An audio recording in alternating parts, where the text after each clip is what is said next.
Welcome कहते हैं अपने ई स्किल ट्रेनिंग आपके पेज के अंदर। आज मैं आपको बताने जा रहा हूँ ये सामान, ये सारा सामान ये क्या है। ये भाई कैमरे हैं, ये कोई आम चीज नहीं है, ये कैमरे हैं। और अभी स्टॉक बुक आया है स्टूडेंट्स का, और जिनको हमने लोकली कवर स्टार्ट करवा के दिया है अल्हम्दुलिल्लाह।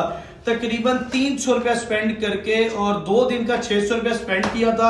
और इन्होंने ऑर्डर्स जो लिए हैं, स्टूडेंट कहता है सर मेरी वीडियो नहीं दिखानी, तो मैं उनका स्टॉक मंगवा के दिया है। अगेन अनबॉक्सिंग हो रही है और उन्होंने तकरीबन कम से कम 6000 से 8000 रुपया 2 दिन के अंदर कमाया है। तो अभी स्पेंडिंग कितनी थी, जो अमाउंट स्पेंड की है वो डेली की 300 रुपया की है।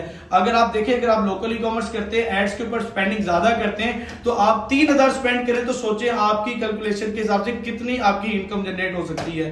तो बहुत शॉर्ट टाइम में आप अपनी अर्निंग स्टार्ट कर सकते हैं। स्टूडेंट का स्टॉक पड़ा है और हम स्टूडेंट को ना सिर्फ सिखाते हैं बल्कि प्रैक्टिकली काम स्टार्टअप करवा के देते हैं। तो अगर आप भी अपनी अर्निंग स्टार्ट करना चाहते हैं तो हमारे कोर्स को ज्वाइन कर सकते हैं।